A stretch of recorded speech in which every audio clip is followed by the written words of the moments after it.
The Mediterranean world of the late Bronze Age was a place of thriving civilizations, bustling trade, and cultural exchange. Powerful kingdoms like Egypt, Mycenaean Greece, the Hittite Empire, and various Levantine city-states had built societies that to modernize seemed enduring and stable. Yet around the 12th century BCE, this intricate web of political and economic networks began to unravel. Suddenly, across this vast region, cities were burned, rulers disappeared from records, and entire communities were abandoned. Among the most enigmatic forces involved in this upheaval were a group of seafaring warriors and migrants, known to the Egyptians as the Sea Peoples. Despite appearing in multiple Egyptian inscriptions and reliefs, the identity of the Sea Peoples remains shrouded in mystery. Who were they? From where did they come? Why did they strike simultaneously across the eastern Mediterranean? Their story challenges historians because the evidence is fragmented and often filtered through the lens of the civilizations they encountered. Each reference is a piece of a larger puzzle, a depiction on a temple wall here, a destroyed city there, a burial site hinting at sudden upheaval somewhere else. As one attempts to reconstruct their movements, it becomes clear that the Sea Peoples were not just isolated raiders, but part of a broader pattern of migration, warfare, and cultural transformation that shook the foundations of Bronze Age society.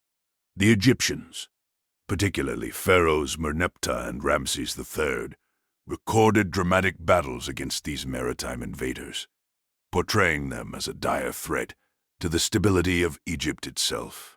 Reliefs at Medinet Habu depict ships locked in combat, captives bound in lines, and the overwhelming chaos of conflict. Yet these images, while vivid, offer only one perspective, often celebratory or propagandistic, and must be weighed carefully against archaeological evidence. Excavations across the Levant, Anatolia, and the Aegean suggest widespread destruction and disruption during this period, but the attribution of these events to the Sea Peoples is inferred rather than directly documented. Their sudden emergence has sparked centuries of speculation. Were they displaced populations fleeing famine, drought, or political instability elsewhere? Could they have been a confederation of maritime raiders seeking new lands? Or were they a complex network of migrating groups whose interactions with established kingdoms unintentionally accelerated collapse? As modern researchers sift through inscriptions, pottery fragments, and remnants of fortifications, they encounter tantalizing clues, some pointing to migration from the Aegean, others to the central Mediterranean, but no definitive answers. The story of the Sea Peoples is not merely about conflict. It is about the fragility of civilizations, the forces that drive human migration, and the unpredictable intersections of environment, politics, and culture. Their actions, whether deliberate invasions or the desperate movements of displaced communities, left a profound mark on the eastern Mediterranean. Cities fell, dynasties crumbled, and the balance of power shifted dramatically. The echoes of these events resonate in the ruins that remain and in the enduring mystery that has captivated historians for generations. As we begin to explore who the Sea Peoples were, where they came from, and why they vanished as mysteriously as they appeared, we are confronted with more questions than answers. Their legacy is a riddle etched into stone walls, buried beneath layers of earth, and whispered through fragmented records. The challenge lies not only in uncovering their history, but in interpreting the story of a civilization, or perhaps a collection of peoples, that reshaped the Mediterranean world without leaving a clear trace of their origins. Could the Sea Peoples have been the catalysts for the collapse of a vibrant, interconnected Bronze Age world, or were they a symptom of deeper systemic pressures already at work? The answers remain elusive, inviting us to examine the evidence closely and rethink what we know about human resilience, conflict, and the fragile threads that hold civilizations together. The story of the Sea Peoples begins in an era of unprecedented complexity and connectivity in the Eastern Mediterranean.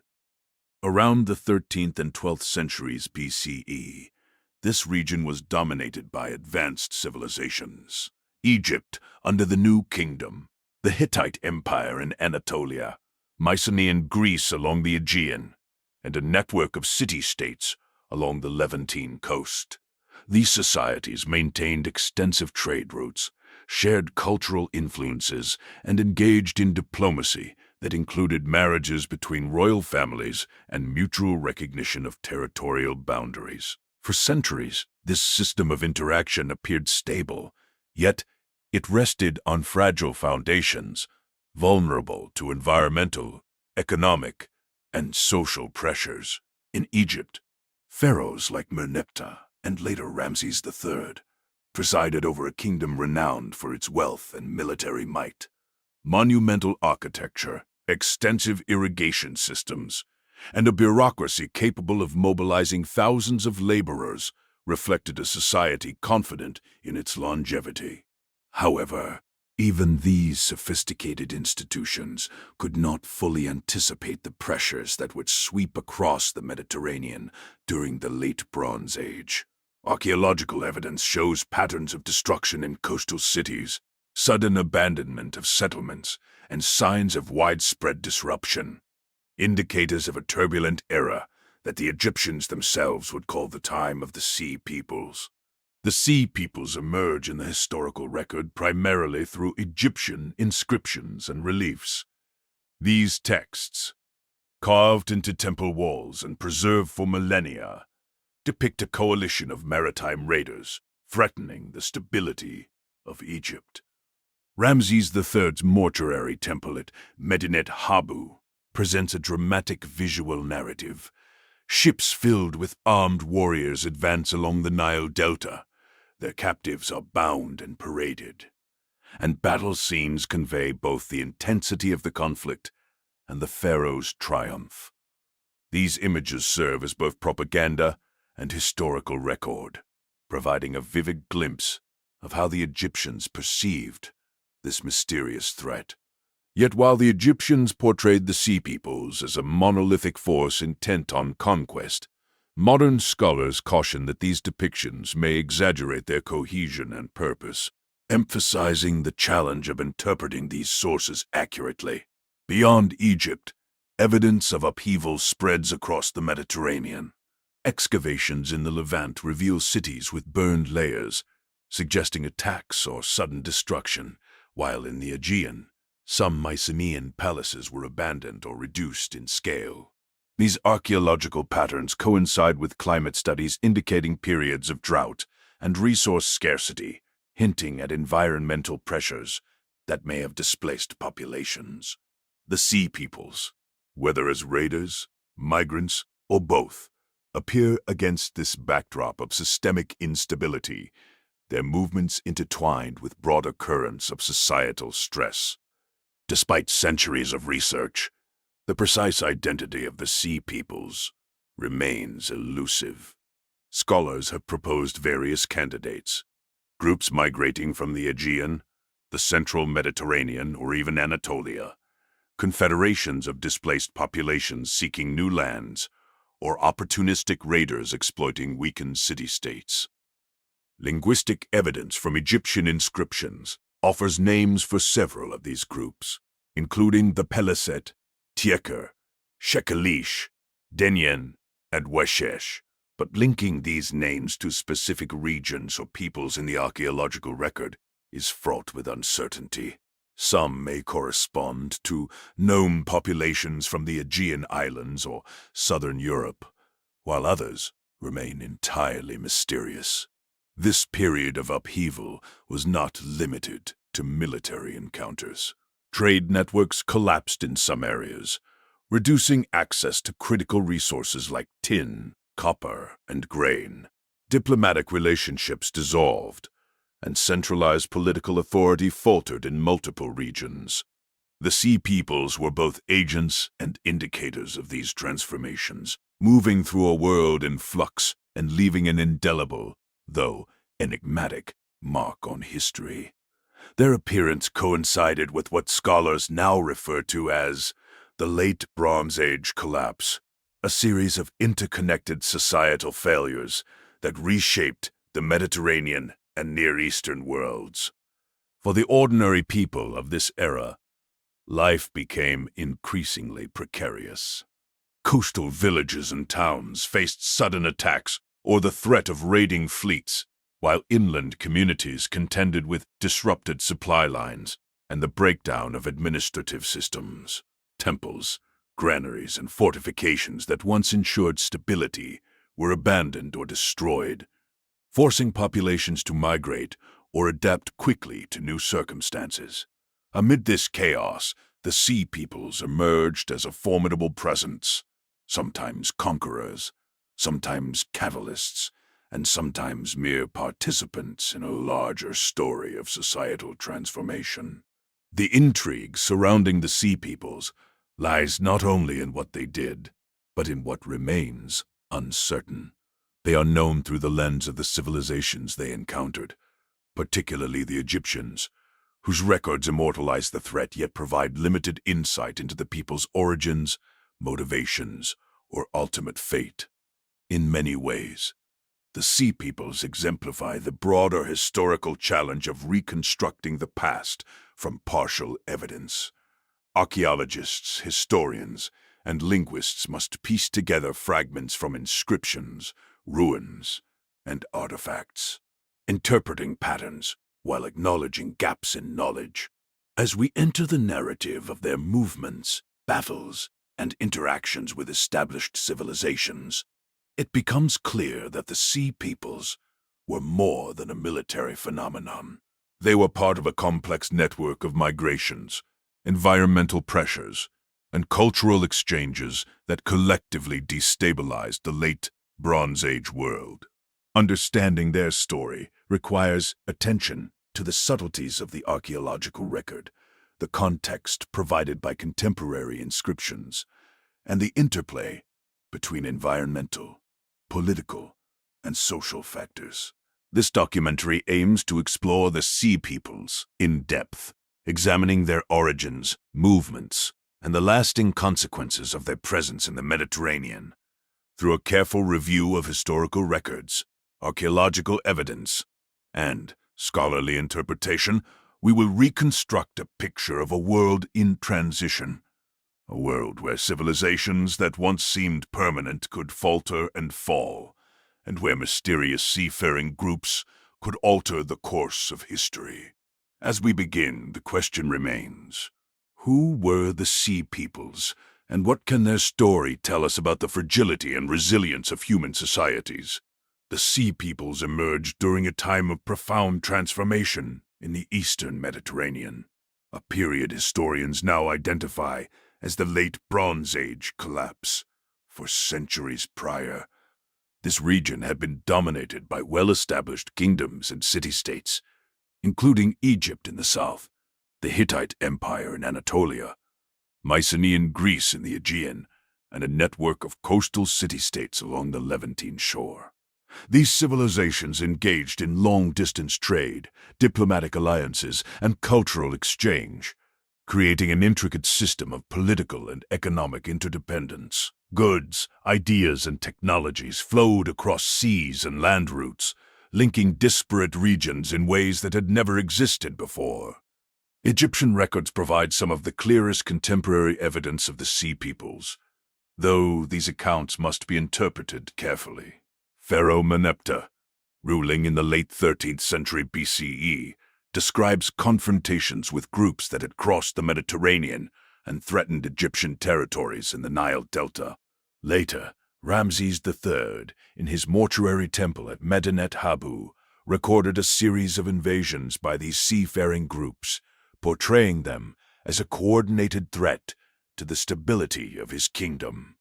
This documentary aims to explore the Sea Peoples in depth, examining their origins, movements, and the lasting consequences of their presence in the Mediterranean. Through a careful review of historical records, archaeological evidence, and scholarly interpretation, we will reconstruct a picture of a world in transition. A world where civilizations that once seemed permanent could falter and fall, and where mysterious seafaring groups could alter the course of history. As we begin, the question remains: who were the Sea Peoples, and what can their story tell us about the fragility and resilience of human societies? The Sea Peoples emerged during a time of profound transformation in the eastern Mediterranean, a period historians now identify as the Late Bronze Age collapse. For centuries prior, this region had been dominated by well-established kingdoms and city-states, including Egypt in the south, the Hittite Empire in Anatolia, Mycenaean Greece in the Aegean, and a network of coastal city-states along the Levantine shore. These civilizations engaged in long-distance trade, diplomatic alliances, and cultural exchange, creating an intricate system of political and economic interdependence. Goods, ideas, and technologies flowed across seas and land routes, linking disparate regions in ways that had never existed before. Egyptian records provide some of the clearest contemporary evidence of the Sea Peoples, though these accounts must be interpreted carefully. Pharaoh Meneptah, ruling in the late 13th century BCE, describes confrontations with groups that had crossed the Mediterranean and threatened Egyptian territories in the Nile Delta. Later, Ramses III, in his mortuary temple at Medinet Habu, recorded a series of invasions by these seafaring groups, portraying them as a coordinated threat to the stability of his kingdom. The inscriptions list the names of several peoples: Peliset, Tieker, Shikelish, Denyen, and Weshesh, though scholars continue to debate their exact identities and origins.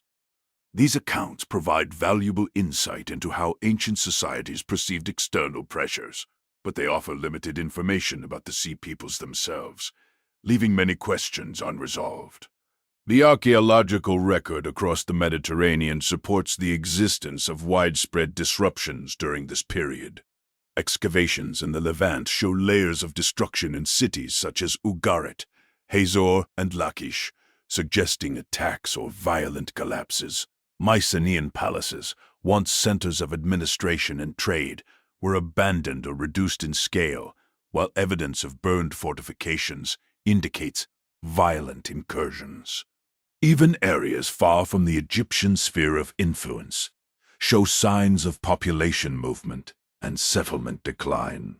These patterns suggest that the Sea Peoples were part of a larger series of migrations and conflicts, rather than isolated raiders attacking at random. Historians also consider environmental and economic pressures as contributing factors. Climatic studies indicate prolonged droughts in the eastern Mediterranean, which could have led to crop failures, food shortages, and the displacement of communities. Disruptions in trade networks may have compounded these challenges, as critical materials like tin for bronze production or grain for sustenance became scarce. The Sea Peoples, whether driven by opportunity, necessity, or both, appeared within this context of instability. Their movements were not merely opportunistic, but intertwined with broader patterns of societal stress that reshaped the region.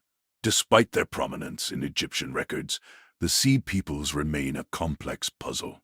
Linguistic analysis links some groups, such as the Peliset, to regions in the Aegean, suggesting a connection to the Philistines later mentioned in biblical texts. Other groups, including the Shekelish and Takara, have been tentatively associated with Sicily, Anatolia, or other parts of the central Mediterranean, though evidence remains inconclusive. The ambiguity of their origins underscores the challenges of studying migratory and maritime populations in antiquity, particularly when surviving sources come primarily from the civilizations they encountered. The Sea Peoples were likely not a single, unified entity, but rather a coalition of diverse groups sharing maritime expertise and adaptive strategies. Their ships, capable of navigating the open sea, allowed them to strike along multiple coastlines, disrupt trade, and establish footholds in foreign territories. Their movements coincided with the decline of centralized authority in many regions, enabling them to exploit weaknesses in established political structures. While the Egyptians framed these encounters as existential threats, it is likely that the Sea Peoples operated opportunistically, taking advantage of a period when the interconnected network of Bronze Age civilizations was under strain. Evidence also suggests that the Sea Peoples were involved in both migration and conflict. Some scholars propose that they were displaced populations seeking new lands due to environmental stress or social instability, while others emphasize their role as organized raiders capable of coordinated attacks. In either case, their presence accelerated the collapse of established centers of power, contributing to the broader pattern of destruction and societal transformation. The late Bronze Age collapse was not an isolated event, but the result of multiple pressures, including warfare, migration, economic disruption, and environmental change, all of which intersected in a period of profound uncertainty. Importantly, the impact of the Sea Peoples extended beyond immediate destruction. The movement of populations, the decline of city-states, and the loss of trade networks set the stage for the cultural and political landscape of the Iron Age. New societies arose from the remnants of older ones, often adapting technologies, strategies, and practices from the previous civilizations. In this sense, the Sea Peoples were agents of both destruction and transformation, leaving behind a legacy that shaped subsequent historical developments across the Mediterranean. The story of the Sea Peoples highlights the complex interplay of migration, warfare, and environmental stress in the ancient world.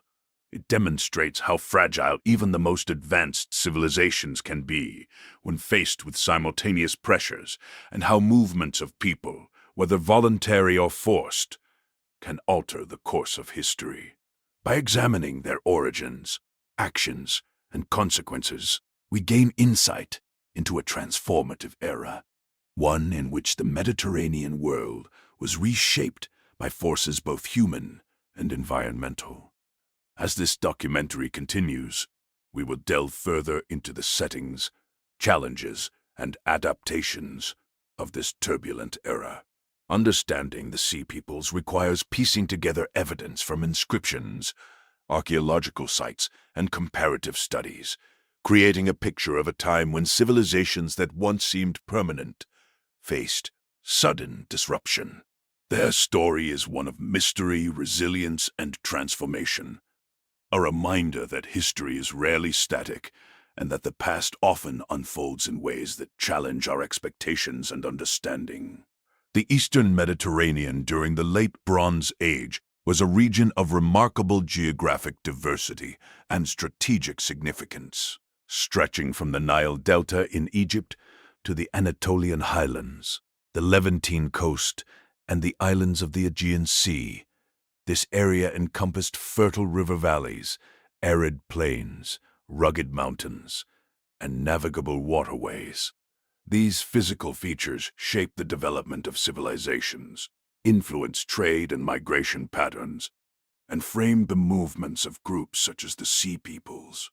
Understanding the environmental and historical setting is essential to grasp why this region experienced such dramatic upheaval during the 12th century BCE. Egypt, located at the southern edge of the Eastern Mediterranean, relied heavily on the Nile River for agriculture, transportation, and trade. The river's predictable annual floods provided fertile soil, supporting dense populations and enabling the development of complex urban centers like Thebes and Memphis. Along its delta and lower Nile regions, settlements flourished, with access to both riverine and maritime routes. This geographic advantage allowed Egypt to maintain a stable economy and strong military presence, which later positioned it as a primary defender against incursions by the Sea Peoples. However, dependence on a single environmental system also made the civilization sensitive to climatic anomalies. Any disruption in the Nile's flooding could threaten food security and social stability, heightening the stakes during periods of regional turmoil. Northward, the Levantine coast featured a series of city-states and ports along the modern-day territories of Israel, Lebanon, and Syria. These settlements, such as Ugarit, Tyre, and Byblos, served as crucial nodes in a network of maritime trade connecting Egypt, Anatolia, and the Aegean world.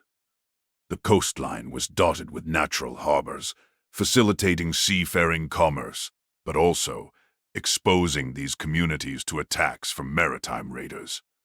Inland, fertile valleys supported agriculture, yet the landscape was interspersed with hills and mountains that provided both defensive advantages and logistical challenges. The region's position as a bridge between major powers made it both a prosperous corridor and a zone of vulnerability during periods of instability. To the north and northeast, Anatolia presented a contrasting environment. The Hittite Empire controlled a vast territory characterized by rugged highlands, river valleys, and fertile plains. The Taurus and Anti-Taurus mountain ranges shaped settlement patterns, with fortified cities strategically located to control trade routes and defend against incursions.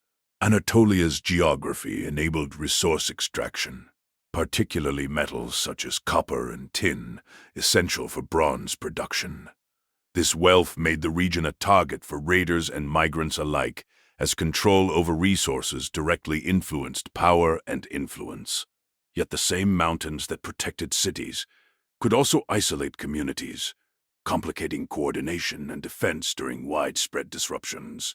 The Aegean and central Mediterranean islands, including Crete, Rhodes, and Sicily, played a critical role in maritime activity during this era.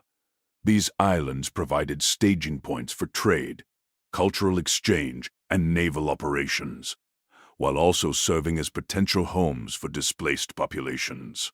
The sea itself was both a conduit and a barrier.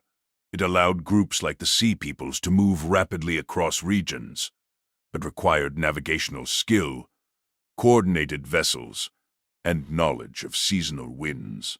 Archaeological evidence suggests that Aegean societies were already experiencing stress due to climate shifts and resource shortages, factors that may have prompted migration and opportunistic raids.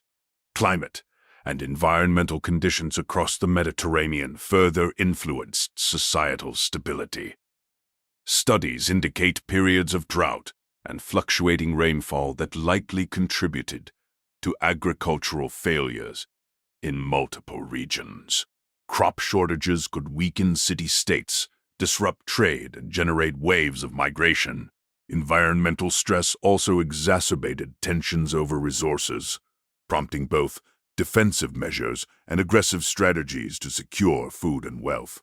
The combination of ecological pressures and human conflict created a landscape in which the sudden appearance of the Sea Peoples could have profound consequences. Political and social conditions were intertwined with these environmental factors.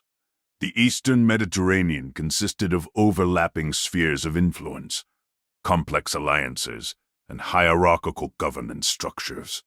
Egypt and the Hittites maintained large bureaucracies and standing armies, while city-states in the Levant relied on fortified settlements and strategic diplomacy. Trade networks tied these regions together economically and culturally, yet they also created points of vulnerability. Disruption in one area, through attack, famine, or internal collapse, could ripple outward, destabilizing neighboring territories and opening opportunities for raiding or migration. Maritime infrastructure, including ports, shipbuilding facilities, and naval fleets, was central to the movement of peoples and the projection of power. The Sea Peoples exploited these systems, striking along coasts and targeting key economic centers. Their ability to navigate the Mediterranean efficiently was facilitated by knowledge of prevailing winds, currents, and safe harbors. Coastal settlements, while prosperous, often lacked sufficient defenses against seaborne attacks, making them prime targets. Inland regions, while somewhat protected, faced the challenge of supporting displaced populations and responding to the cascading effects of instability. The juxtaposition of fertile valleys, strategic harbors, mountainous fortresses, and open seas created a dynamic environment that both nurtured civilizations and exposed them to risk. Geography shaped the opportunities and constraints for political control, trade, migration, and warfare. Environmental pressures, including climate variability and resource scarcity, compounded human challenges, setting the stage for a period of systemic transformation.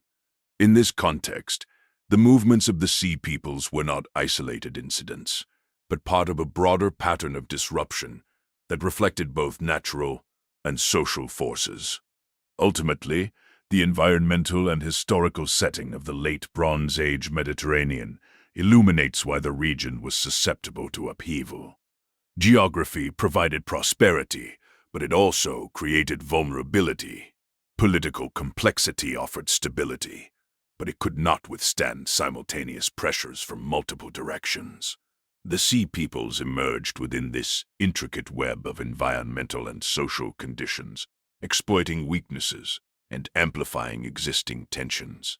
Their story and the subsequent collapse of several major civilizations cannot be fully understood without appreciating the interplay between land, sea, climate, and human activity. The late Bronze Age Mediterranean faced a convergence of challenges that tested the resilience of its civilizations and set the stage for the emergence of the Sea Peoples as a disruptive force.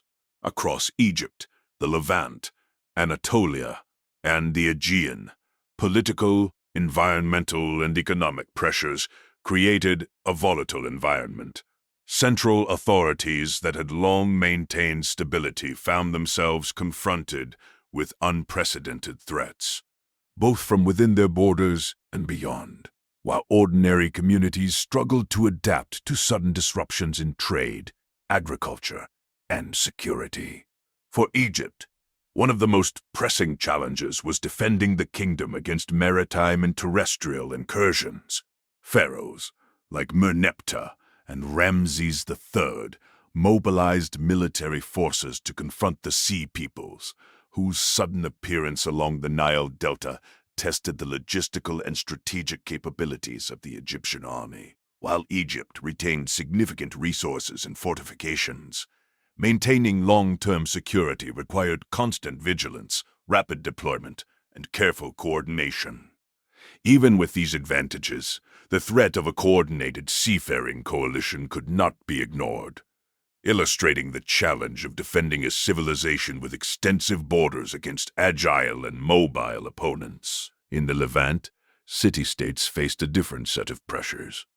Many coastal settlements depended on trade with Egypt, Anatolia, and the Aegean, making them vulnerable to disruption when raiding fleets or displaced populations arrived. Cities like Ugarit, Byblos, and Tyre were critical nodes in long-distance exchange networks, but these same connections exposed them to attack. In some cases, evidence of burned buildings and abandoned settlements suggests that local rulers were unable to mount sufficient defense against incursions. The collapse of administrative structures and the loss of vital resources compounded the challenge, leaving populations exposed and destabilizing the social order.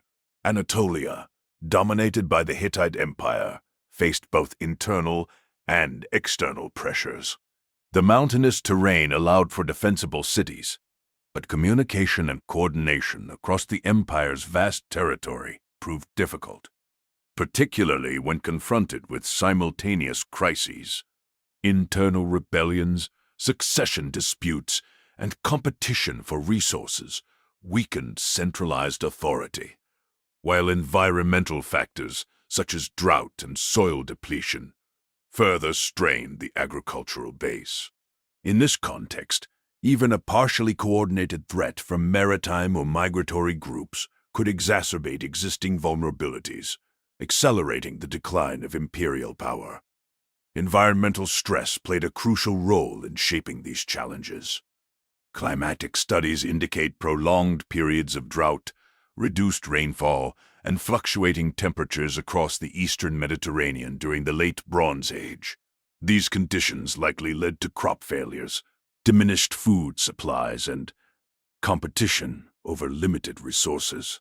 Populations that depended on agriculture for sustenance and taxation faced significant strain, forcing some communities to migrate or adopt riskier survival strategies.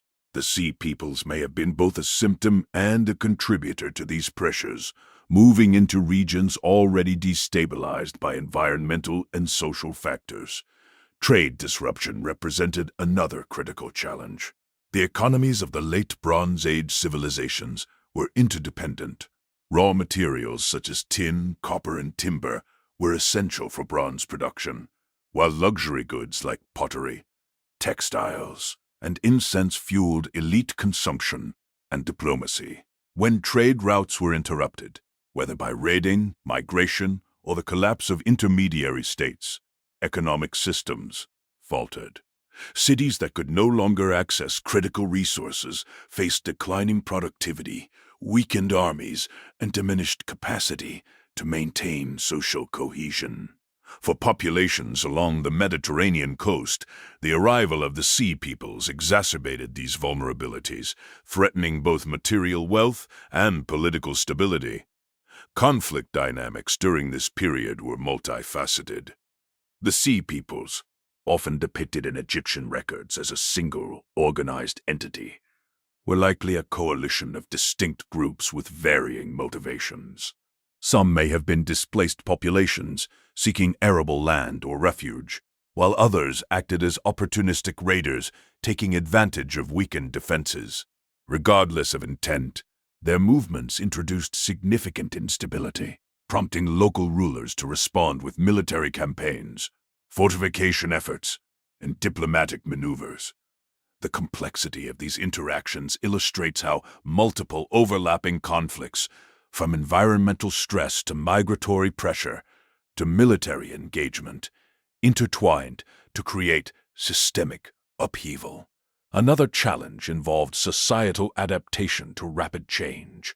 As cities were attacked or abandoned, populations faced displacement, loss of livelihood, and disruption of traditional governance structures. Refugees sought shelter in neighboring regions, often creating tensions over resources and territory. Leaders had to manage these pressures while maintaining authority and cohesion within their communities. Failure to adapt quickly could lead to further instability, as weakened cities became targets for subsequent attacks, while surviving populations struggled to maintain continuity in cultural and administrative practices. The Sea Peoples themselves were a challenge, not only in military terms, but also in their capacity to influence regional dynamics. Their movements acted as catalysts, intensifying existing stresses and accelerating the decline of vulnerable societies. By targeting trade hubs, coastal settlements, and strategic locations, they disrupted economic networks, undermined political authority, and forced neighboring civilizations to divert resources toward defense. These combined pressures produced cascading effects, demonstrating the interconnectedness of military, economic, and environmental challenges during this period. Ultimately, the key conflicts of this era were both immediate and structural. Immediate challenges included battles, raids, and territorial disputes, while structural pressures, such as environmental stress, economic disruption, and internal political fragility, amplified vulnerability. The interaction between these forces created a period of profound uncertainty, during which the arrival and activities of the Sea Peoples could tip the balance toward collapse. Their story illustrates the fragility of interconnected civilizations and underscores the ways in which external and internal pressures converge to reshape history. By examining these challenges, we gain insight into the conditions that allowed the Sea Peoples to leave an enduring mark on the Mediterranean world.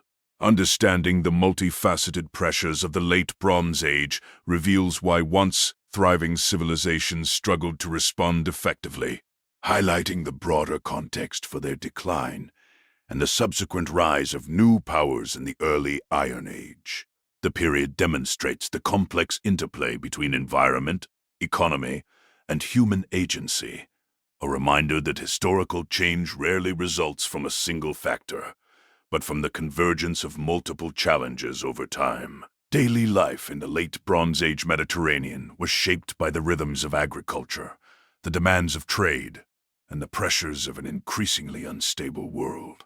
Communities, from coastal towns to inland villages, relied on locally available resources, while also participating in broader networks of exchange that brought goods, ideas, and cultural influences from distant regions.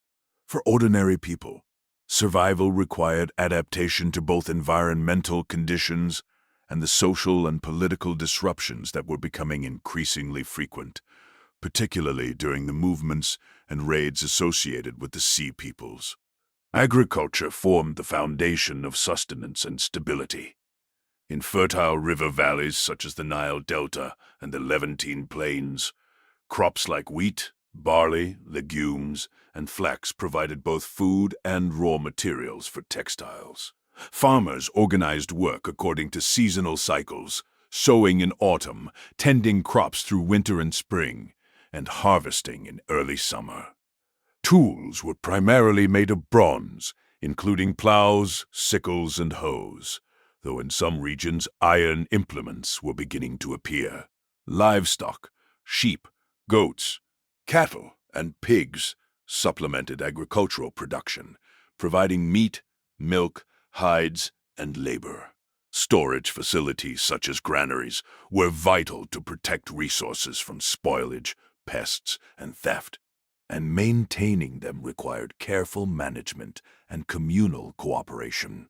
Coastal communities relied heavily on fishing, trade, and seafaring for survival. Nets, hooks, and small boats allowed for the collection of fish and shellfish, while larger ships enabled commerce with other regions. Trade goods, ranging from olive oil, wine, and pottery, to luxury items such as amber and precious metals, formed an essential component of daily life for those involved in commerce. Markets and ports served as hubs for social interaction, resource distribution, and information exchange, but they were also vulnerable points in times of conflict. The arrival of raiders, including the Sea Peoples, could disrupt these economic systems and threaten the livelihood of coastal populations. Housing and settlement structures varied according to geography and social status. In urban centers, multi-room stone or mud brick buildings accommodated families, storage areas, and sometimes small workshops. Courtyards provided space for domestic activities, while defensive walls protected inhabitants from external threats. In rural areas, homes were simpler but functional, often constructed from mud brick, timber, and reeds, reflecting locally available materials. Shelters had to balance protection against weather, including heat, wind, and rain, with practical considerations for daily tasks, such as cooking, tool storage, and livestock management. Food preparation and storage were central aspects of daily survival. People relied on grain milling, bread baking, and cooking over open hearths or in clay ovens. Preservation techniques, such as drying, salting, and fermenting, allowed communities to manage periods of scarcity and ensure reserves during lean seasons. Fermented beverages, including beer and wine, were common in social and ritual contexts. Dietary diversity depended on environmental resources, social status, and access to trade, with wealthier households enjoying more protein and imported goods, while poorer families relied heavily on local staples. Clothing and textiles were another critical element of daily life. Linen and wool were the primary materials, processed through spinning, weaving, and dyeing.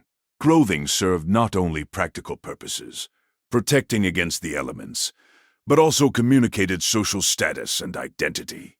Simple tunics, robes, and sandals were common among lower status individuals, while elaborately decorated garments and jewelry signaled wealth and position. Textile production was labor-intensive, often involving family and community members in spinning fibers, weaving on looms, and applying decorative techniques. Health and hygiene posed daily challenges, particularly during times of disruption. Limited medical knowledge and rudimentary sanitation meant that communities were vulnerable to disease, malnutrition, and injuries. Common ailments included digestive disorders, infections from wounds, and parasitic illnesses. The stress of conflict or migration could exacerbate these conditions, reducing life expectancy and increasing mortality rates.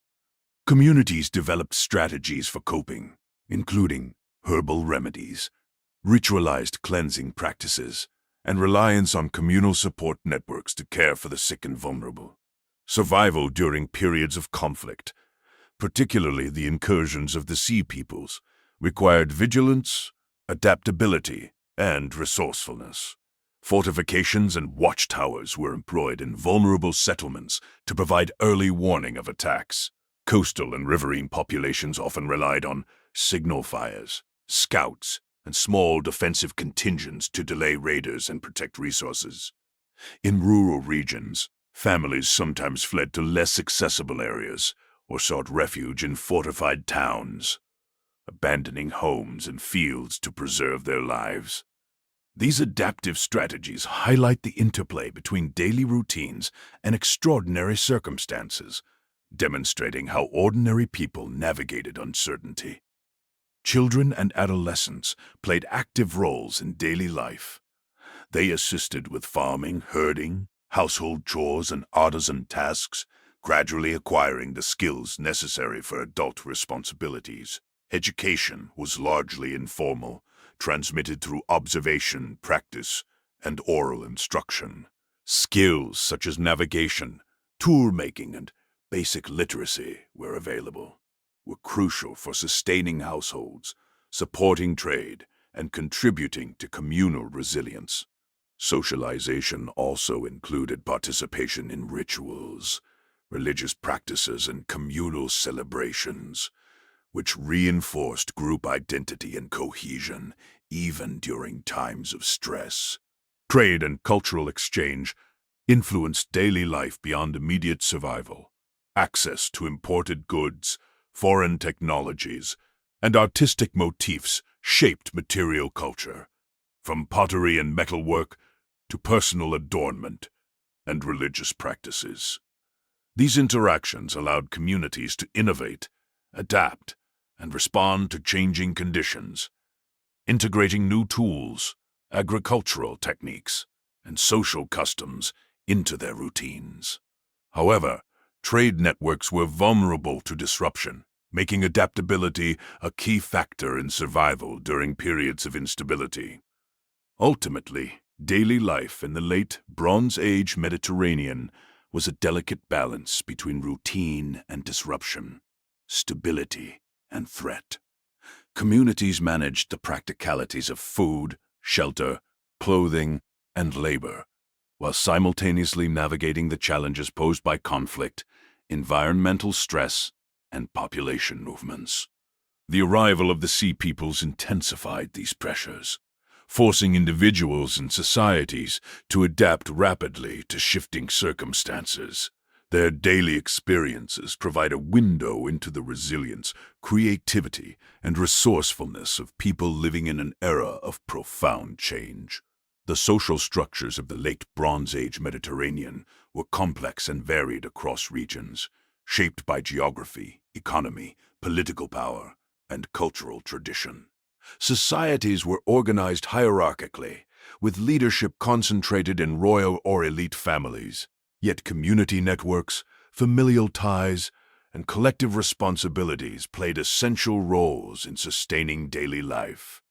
Understanding these dynamics provides insight into how populations adapted to the pressures of migration, warfare, and the arrival of groups like the Sea Peoples. At the apex of society, kings, pharaohs, and regional rulers exercised authority over territories, armies, and resources. In Egypt, the pharaoh was both a political and religious figure, considered a divine intermediary responsible for maintaining order and prosperity. Pharaohs delegated authority to officials and governors who administered provinces, collected taxes, and oversaw infrastructure, such as irrigation systems, granaries, and fortifications. These centralized structures allowed for efficient coordination in times of peace, but were tested during periods of crisis, such as the incursions of the Sea Peoples, when rapid mobilization of military and logistical resources became essential. In the Hittite Empire of Anatolia, kings similarly held centralized authority, but relied heavily on a network of local governors and vassal states. Loyalty was maintained through military alliances, tribute payments, and diplomatic marriages, linking the political elite across diverse regions. However, the vast and geographically challenging territory complicated communication and enforcement, leaving peripheral regions vulnerable to internal rebellion or external attack. Social cohesion depended not only on obedience to authority, but also on shared cultural values and religious practices which helped reinforce loyalty and identity. Urban centers in the Levant, including cities such as Ugarit, Byblos, and Tyre, exhibited a different social pattern.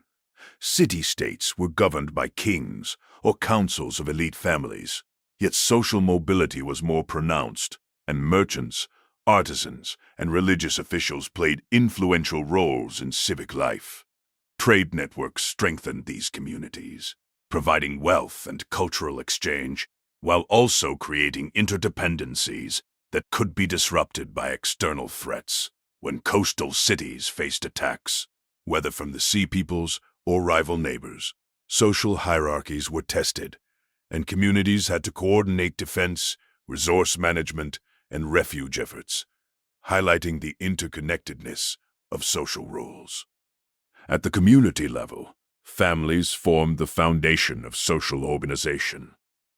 Households were typically extended, including parents, children, grandparents, and sometimes distant relatives.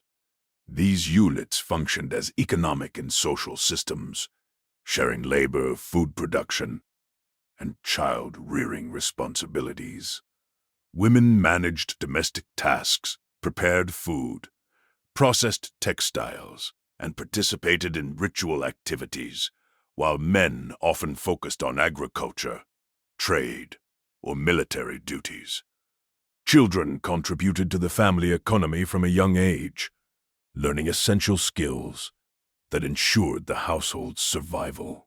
The cohesion of these family units was crucial, especially during periods of conflict or migration, when communal support could determine whether a family endured or failed. Religious and ritual leaders occupied an important social niche, bridging the secular and spiritual dimensions of life. Priests and priestesses oversaw temple activities, conducted ceremonies, and mediated between deities and communities. Their influence extended to political affairs, as rulers often relied on religious endorsement to legitimize authority. Temples also functioned as economic hubs, managing resources, storage, and trade. The integration of religious and administrative roles helped maintain social stability, providing a framework for communal identity and cooperation during times of disruption. Military organization was another integral component of social structure. Armies were composed of professional soldiers, conscripts, and local militias, with leadership drawn from elite classes. Fortifications, watchtowers, and coastal defenses were maintained by communities under centralized command, and soldiers often relied on familial and regional networks for recruitment and support. The presence of external threats, such as the Sea Peoples, emphasized the importance of coordinated defense, reinforcing hierarchical command structures, while also requiring broad participation from ordinary citizens. Guilds, craftspeople, and labor collectives played a vital role in urban and rural life. Artisans producing pottery, textiles, metal tools, and luxury goods not only contributed to the economy, but also reinforced social cohesion through apprenticeship systems and shared knowledge.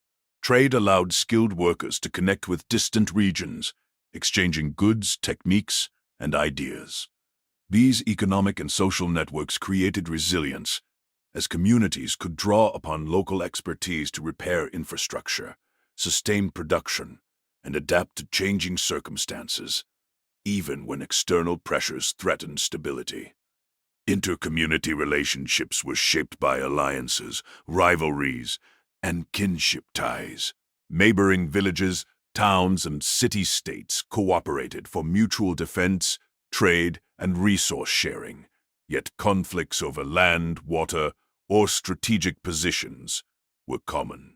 Diplomacy, marriage alliances, and tribute arrangements provided mechanisms for managing tensions and fostering stability. During periods of widespread disruption, including incursions by the Sea Peoples, these networks were tested, and the survival of communities often depended on their ability to maintain or adapt alliances.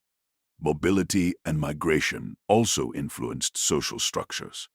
Displaced populations, whether due to environmental stress, warfare, or economic hardship, integrated into existing communities or established new settlements.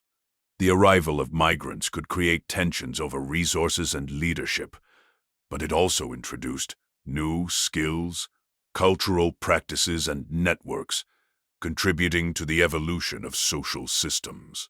The Sea Peoples, in this context, represent a broader pattern of population movement that challenged traditional hierarchies while simultaneously reshaping them through interaction and assimilation. Overall, the social structure of the late Bronze Age Mediterranean was a layered, interconnected system that balanced centralized authority with local, familial, and communal responsibilities. Leadership, religion, military organization, and economic specialization were interdependent, enabling societies to function effectively under ordinary conditions. Yet the arrival of the Sea Peoples and the concurrent environmental, economic, and political stresses revealed both the strengths and vulnerabilities of these systems. Understanding the social fabric of these civilizations provides essential context for interpreting their responses to crisis, their strategies for survival, and the long-term transformations that followed the upheavals of this period. The late Bronze Age Mediterranean was a period of remarkable technological and cultural innovation, reflecting the ingenuity of civilizations such as Egypt, the Hittites, and the Levantine city-states. These innovations were integral to survival, economic prosperity, and societal cohesion, shaping everything from agriculture and warfare to trade, art, and daily life. Understanding these developments provides insight into how communities adapted to environmental challenges, managed resources, and responded to external pressures, including the incursions of the Sea Peoples. Agricultural technology was central to sustaining dense populations. Bronze implements such as plows, sickles, and hoes allowed farmers to cultivate larger areas more efficiently, improving crop yields and enabling surplus production. Irrigation techniques, particularly along the Nile and in the Levantine river valleys, demonstrated sophisticated understanding of water management. Canals, dikes, and reservoirs helped regulate seasonal floods, distribute water to arid fields, and protect against drought. These innovations not only stabilized food supplies, but also created the economic foundation necessary to support specialized labor, military forces, and complex urban centers. In metallurgy, the development and refinement of bronze tools and weapons had far-reaching effects. Bronze, an alloy of copper and tin, was essential for agriculture, construction, and warfare. Blacksmiths and metal workers mastered casting, forging, and shaping techniques to produce swords, spearheads, axes, and armor, giving armies technological advantages on the battlefield. The spread of these skills through trade networks facilitated cultural exchange and standardization of tools across regions, enabling communities to adopt innovations quickly and respond to emerging threats. While iron was beginning to appear in limited contexts, bronze remained the dominant material, illustrating the adaptability and continuity of technological practice. Maritime technology was another defining feature of the period. Ships varied from small fishing vessels to large seafaring galleys, capable of transporting troops and cargo over long distances. Advanced design elements, such as keel structures for stability, multiple oars for propulsion, and sails adapted to seasonal winds, allowed for efficient navigation across the Mediterranean. Ports, harbors, and shipyards served as centers for construction, repair, and storage, supporting both trade and military operations. The Sea People's ability to mobilize fleets and conduct coordinated coastal raids underscores the strategic importance of maritime innovation in this era. Architecture reflected both functional needs and cultural expression.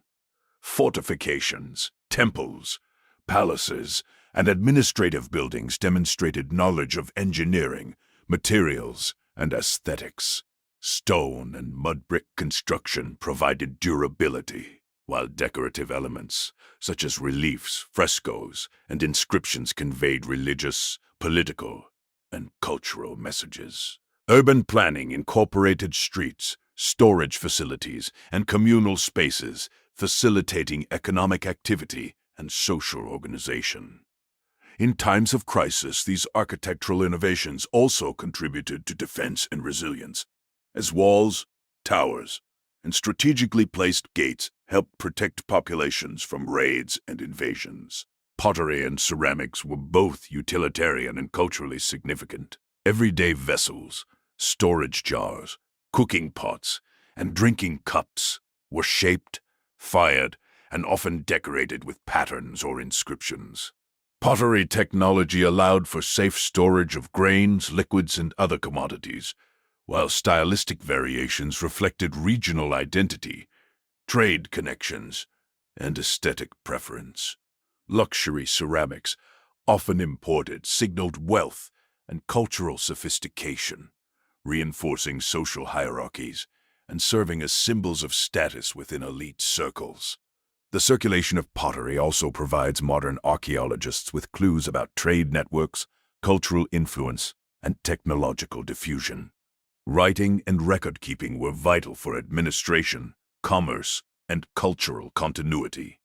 Egyptian hieroglyphs, Hittite cuneiform, and the alphabetic scripts emerging in the Levant allowed rulers, merchants, and priests to document transactions, record historical events, and maintain bureaucratic oversight. Archives contained administrative tablets, legal codes, and correspondence, reflecting both centralized governance and communication across distant regions. Literacy, though limited to elites, played a critical role in stabilizing societies, preserving knowledge, and facilitating coordination, particularly during periods of conflict and migration. Artistic and cultural practices also evolved alongside technological innovation. Metalwork, sculpture, and textiles displayed advanced craftsmanship, while religious iconography reinforced shared beliefs and social cohesion. Music, dance, and ritual ceremonies shaped communal life, fostering identity and resilience. These practices were not static. Interactions through trade and migration introduced new motifs, techniques, and ideas, creating dynamic cultural landscapes. The Sea Peoples, whether as migrants, raiders, or both, contributed to this cross-cultural exchange, as the movement of people inevitably carried innovations, artistic styles, and technologies across regions. Military innovations were particularly influential in shaping regional dynamics. Chariot warfare, specialized infantry, and strategic fortifications enabled civilizations to project power and defend critical resources. Chariots, in particular, provided mobility and tactical advantages in open terrain, while heavily armed infantry units protected key settlements. Weapons technology, armor design, and battlefield organization evolved in response to both internal conflicts and external threats, demonstrating a continuous cycle of adaptation. The Sea People's maritime raids prompted rapid defensive innovation, including the construction of coastal fortifications and the enhancement of naval capabilities, highlighting the interplay between technological development and environmental and social pressures. Finally, systems of measurement, trade, and standardization facilitated the organization of complex economies. Standardized weights, measures, and coinage allowed merchants and officials to conduct transactions with accuracy and efficiency.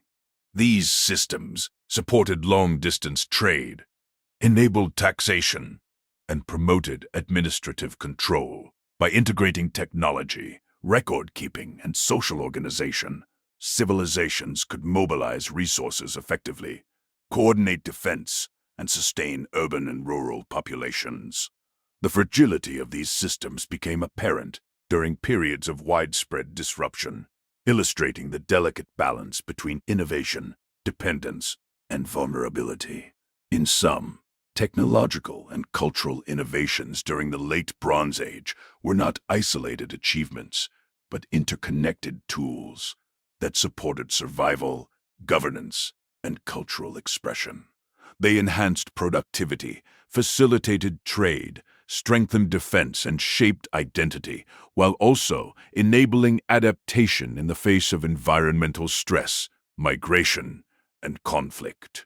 These innovations provided the foundation upon which civilizations confronted the challenges posed by the Sea Peoples, demonstrating the resilience and creativity of societies navigating an era of profound change. Civilizations across the Late Bronze Age Mediterranean faced an unprecedented convergence of challenges, from environmental stress and economic disruption to political instability and external threats, most notably the incursions associated with the Sea Peoples.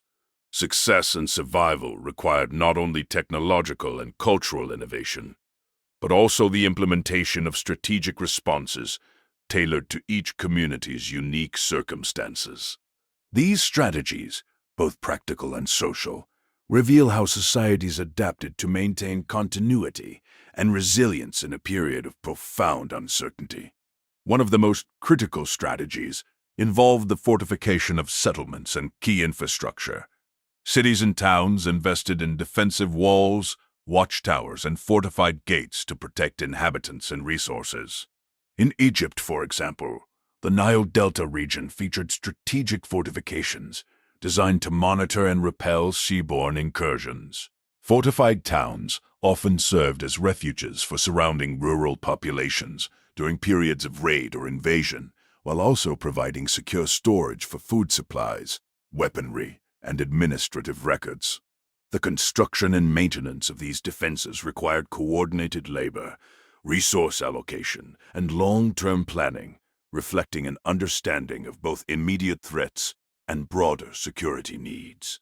Military organization and preparedness were central to survival. Societies developed professional armies, supplemented by local militias, and implemented training regimens for soldiers to improve efficiency and responsiveness. Hierarchical command structures ensured coordinated responses to external threats, while intelligence gathering, through scouts, signal fires, and diplomatic channels, enabled early warning and strategic planning. The Sea People's raids, though often sudden, prompted defensive adaptations such as mobile coastal patrols and pre-positioned troops capable of rapid deployment. These measures illustrate the ability of communities to learn from experience and adjust tactics to changing circumstances. Diplomatic engagement and alliance building provided another layer of resilience. City-states and kingdoms negotiated treaties, tribute arrangements, and marriage alliances to secure peace, facilitate trade, and establish mutual defense networks. In Anatolia, the Hittite Empire relied on a network of vassal states bound by formal agreements and reinforced by ceremonial practices to maintain territorial integrity. Similarly, Levantine coastal cities engaged in cooperative agreements to protect trade routes and resist raiding parties. By cultivating diplomatic relationships, civilizations increased their collective security and minimized the risks of isolation during periods of crisis. Economic adaptation played a critical role in overcoming challenges.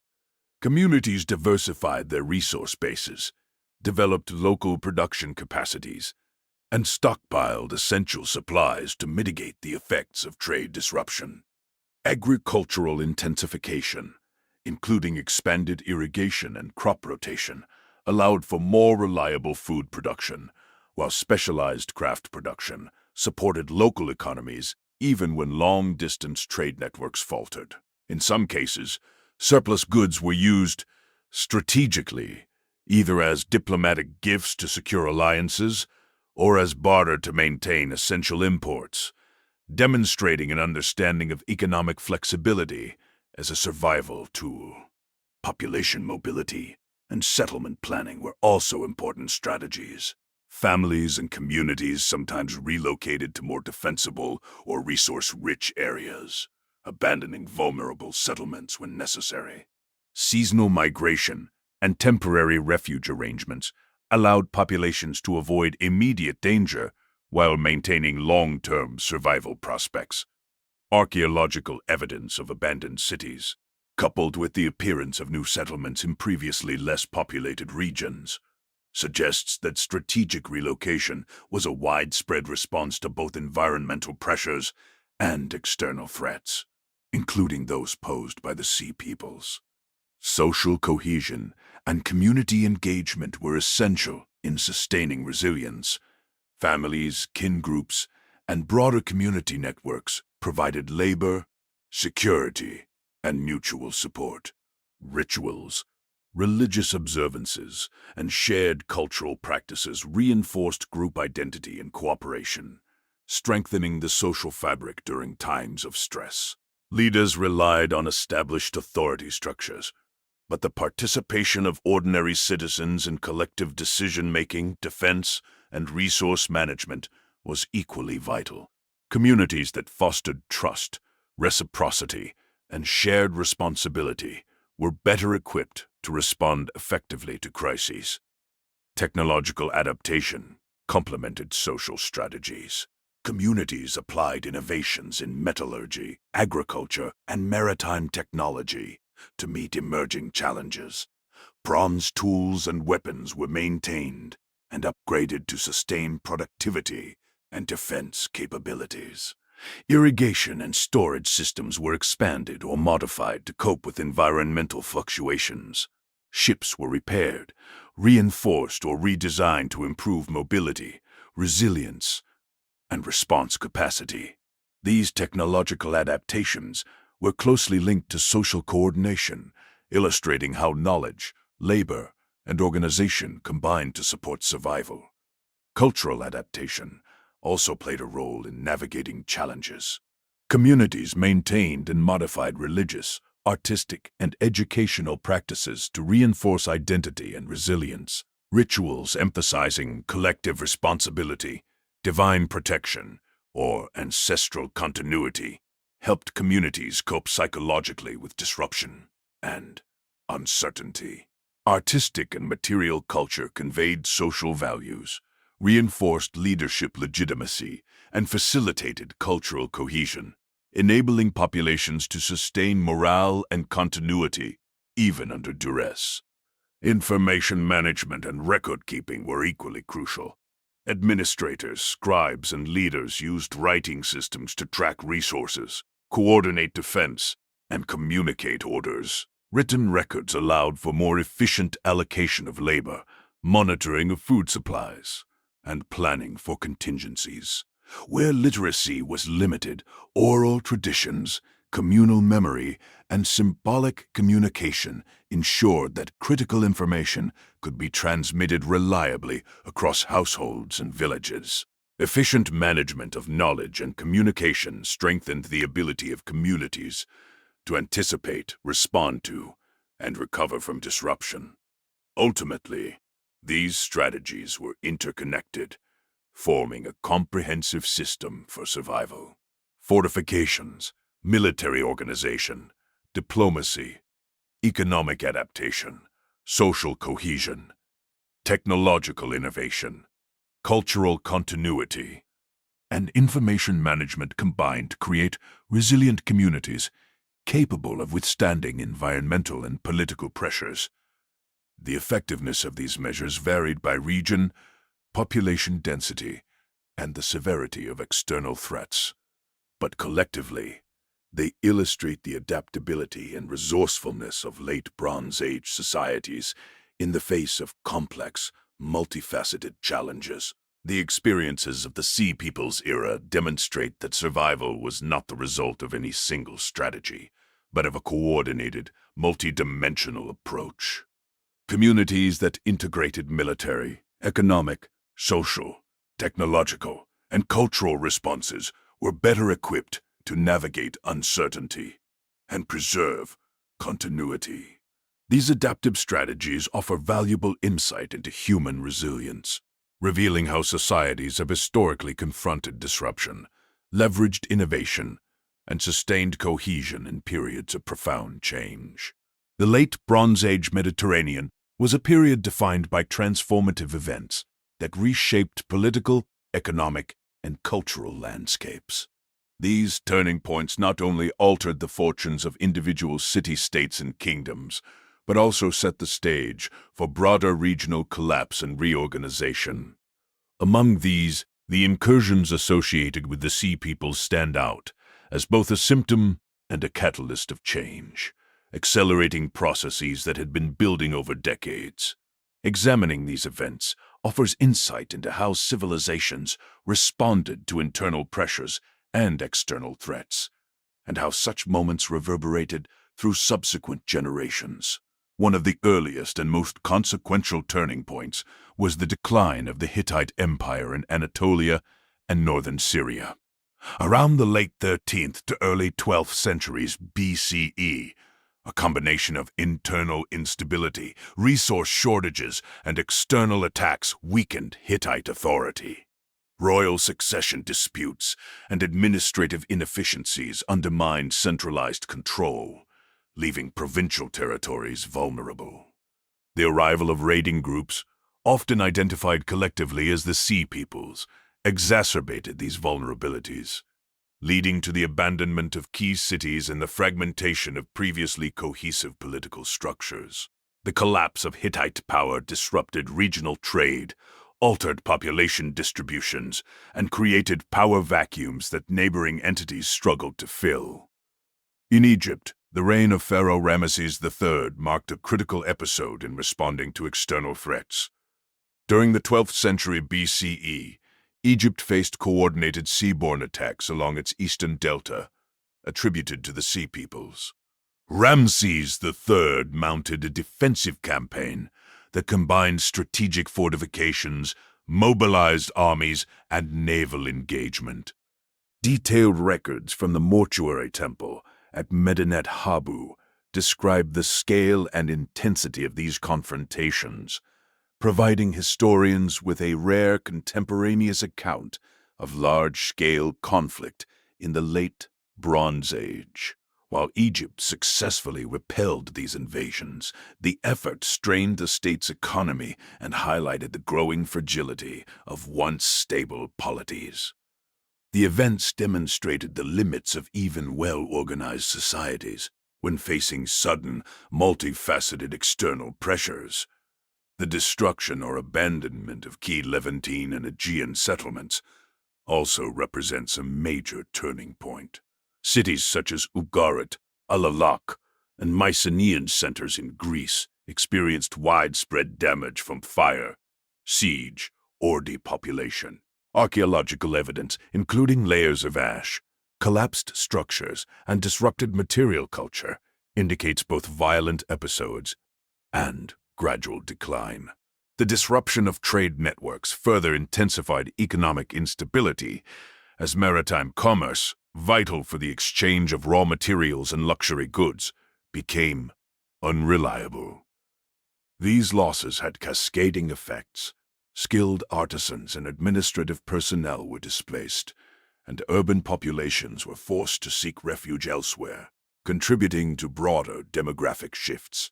The collapse of the Mycenaean palatial system in mainland Greece provides another pivotal turning point. Centralized administration, monumental construction, and long-distance trade characterized these societies, but by the late 12th century BCE, a combination of internal strife, economic pressure, and external attacks undermined stability. Palaces were abandoned, bureaucratic records disappeared, and many urban centers were reduced to smaller, less organized settlements. The Mycenaean collapse illustrates the fragility of complex, hierarchical systems when confronted by simultaneous stressors, including population movement, resource scarcity, and military pressure. This transformation not only ended the era of palatial dominance, but also reshaped social organization and political dynamics for centuries to come. Environmental factors also played a role in these turning points. Evidence from paleoclimatic studies suggests periods of prolonged drought in regions such as the eastern Mediterranean, Levant, and Anatolia. Crop failures, food shortages, and resource competition likely intensified social tension and migration, setting the stage for conflicts and population movements. Environmental stress may have amplified the effects of raiding groups like the Sea Peoples, as communities were less capable of sustaining prolonged defense or recovering from destruction. These climatic challenges intersected with human activity to create conditions conducive to large-scale societal disruption.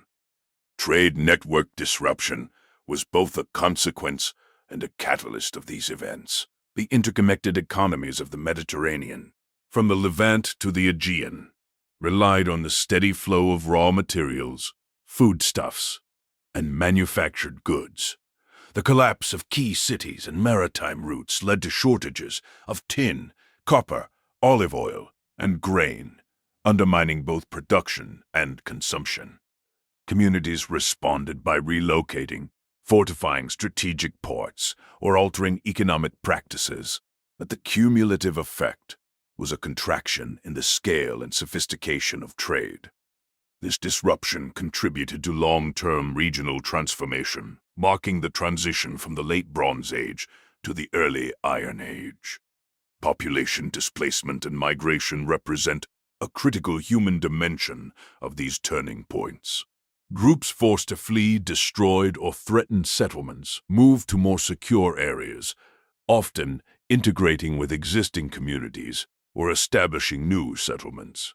These movements introduced new cultural practices, technologies, and social structures into recipient regions, influencing the trajectory of post-Bronze Age societies. Simultaneously, the migrations challenged existing hierarchies and resource allocations, creating tension, but also opportunities for adaptation and innovation.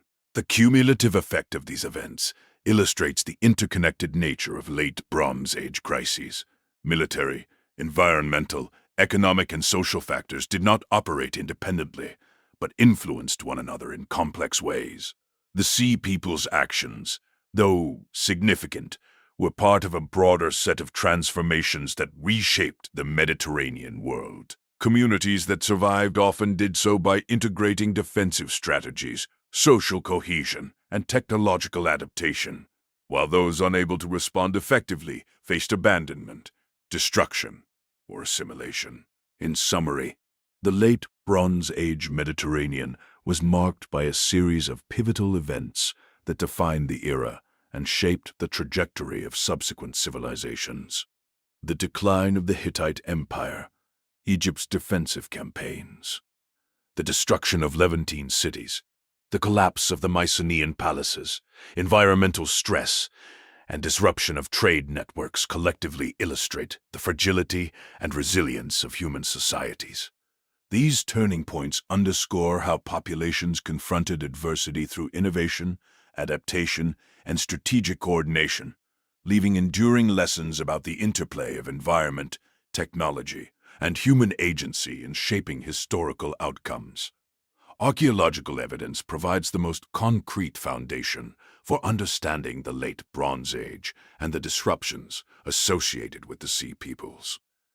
Excavations across the eastern Mediterranean reveal patterns of destruction, migration, and adaptation that correspond with historical accounts, allowing researchers to reconstruct the social, economic, and military realities of the period. Material remains, including fortifications, weaponry, administrative records, and artifacts, illustrate both the vulnerabilities and resilience of the civilizations impacted by these upheavals.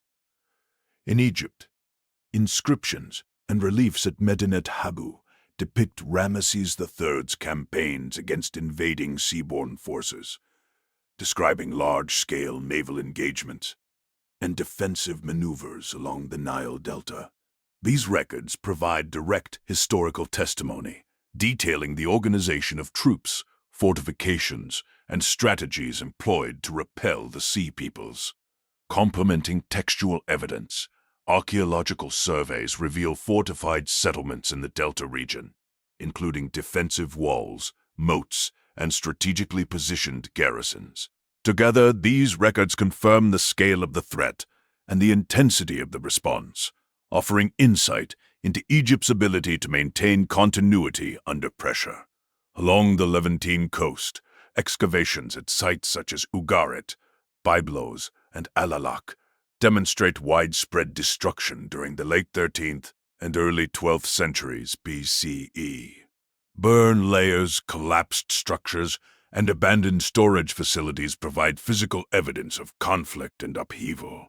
Artifacts such as pottery, tools, and luxury goods, often found broken or discarded, suggest rapid evacuation or violent attack. At Ugarit, cuneiform tablets recovered from the ruins reveal attempts at diplomacy, record-keeping, and resource management up to the moment of destruction, offering a rare snapshot of urban life disrupted by external pressures. In Anatolia, evidence from Hittite sites reflects both administrative sophistication and societal collapse. Royal archives, including correspondence and legal documents, illustrate a highly organized bureaucracy, yet the archaeological record shows abandoned palaces and burned cities, indicating sudden disruption.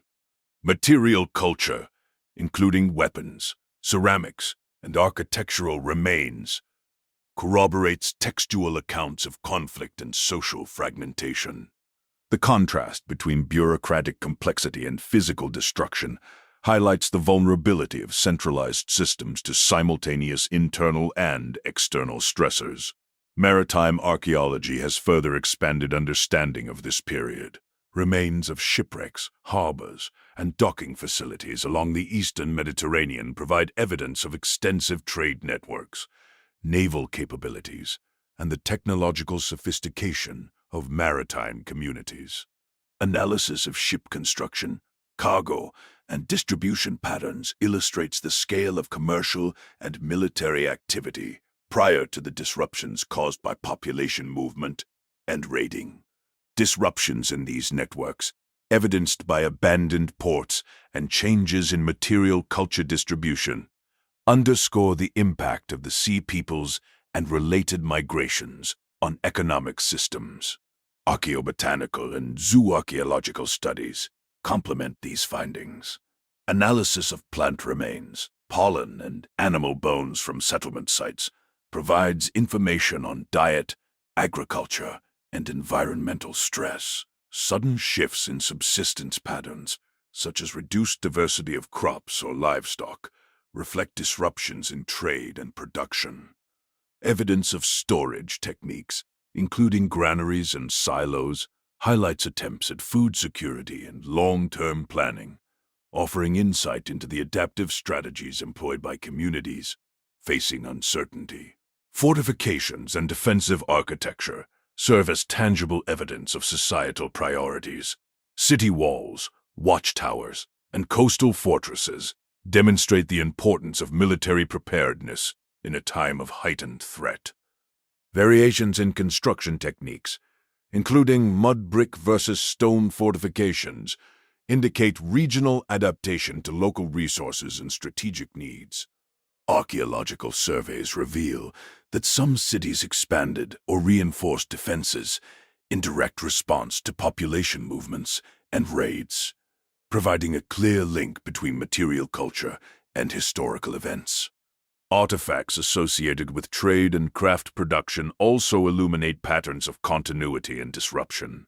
Pottery styles, imported luxury items, and tools indicate both cultural exchange and the movement of populations.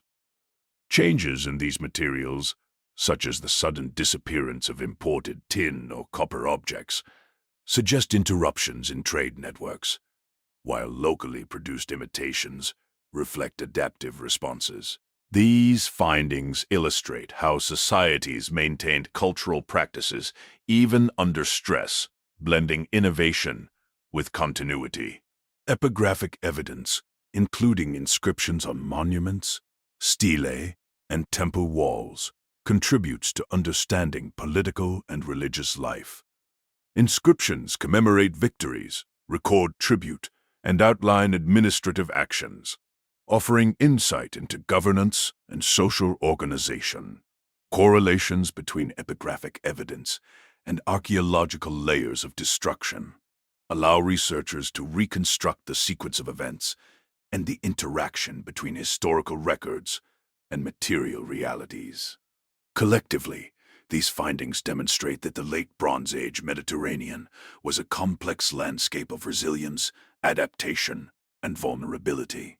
Archaeological and textual evidence complement each other, providing a nuanced understanding of societal strategies, the impact of migration and invasion, and the long-term consequences for subsequent civilizations. Comparative analysis highlights the uniqueness of the late Bronze Age disruptions while situating them within broader historical patterns of societal resilience and collapse. By examining other civilizations and eras, historians and archaeologists can identify recurring dynamics, including the interaction between technology, environment, social organization, and external pressures. The fall of the Mycenaean palaces shares notable parallels with the decline of Mesopotamian city-states during earlier periods. In both contexts, complex bureaucratic systems, long-distance trade networks, and elite-controlled military forces were vulnerable to disruption from internal strife, environmental stress, and external raiding. Just as the Mycenaeans faced the Sea Peoples, Mesopotamian cities contended with incursions by nomadic groups and regional conflicts that destabilized trade and political control. These comparisons underscore how centralized systems, while efficient during stability, are often susceptible to simultaneous pressures. Egypt's experience with the Sea Peoples provides a point of contrast. Unlike the Mycenaean palaces, Egyptian civilization maintained continuity, demonstrating the resilience afforded by strong central authority, geographic advantages, and resource abundance. The Nile's predictable flooding and the concentration of population along the river valley facilitated coordinated defense and economic stability. While Egyptian society faced significant stress, its capacity for rapid mobilization and strategic planning allowed it to withstand challenges that led to collapse elsewhere. This contrast illustrates how geography and governance shape outcomes in times of widespread disruption. Comparisons with Mesopotamian civilizations also reveal technological and adaptive lessons.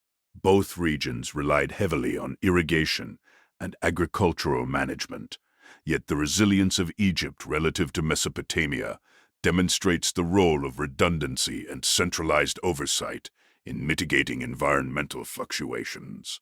Similarly, fortification strategies along the Mediterranean coast echo defensive practices in Mesopotamian city-states, suggesting convergent solutions to common threats.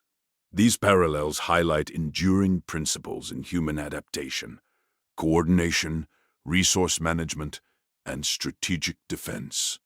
Looking further, the population movements of the Sea Peoples can be compared with later migrations, such as the Germanic invasions during the late Roman Empire. Both periods witnessed significant demographic shifts, the collapse of political structures, and the redistribution of populations. In both cases, migration catalyzed cultural exchange, technological transfer, and social transformation, while also exacerbating stress on established political systems. By situating the Sea Peoples within this broader historical context, we can better understand migration as both a challenge and a driver of societal evolution. Comparisons with early Iron Age societies in Anatolia and Greece further illustrate patterns of adaptation.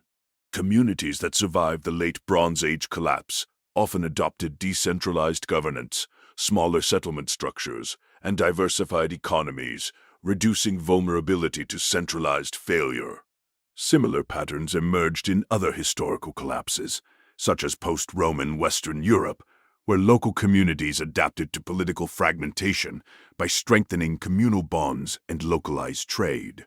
These parallels highlight enduring human strategies for resilience under conditions of systemic stress. Cultural comparisons also illuminate the role of belief systems in societal endurance.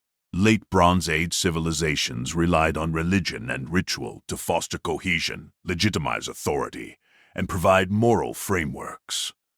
Comparable mechanisms can be observed in medieval Europe and other historical periods, where shared belief systems helped maintain order, guide resource allocation, and inspire collective action.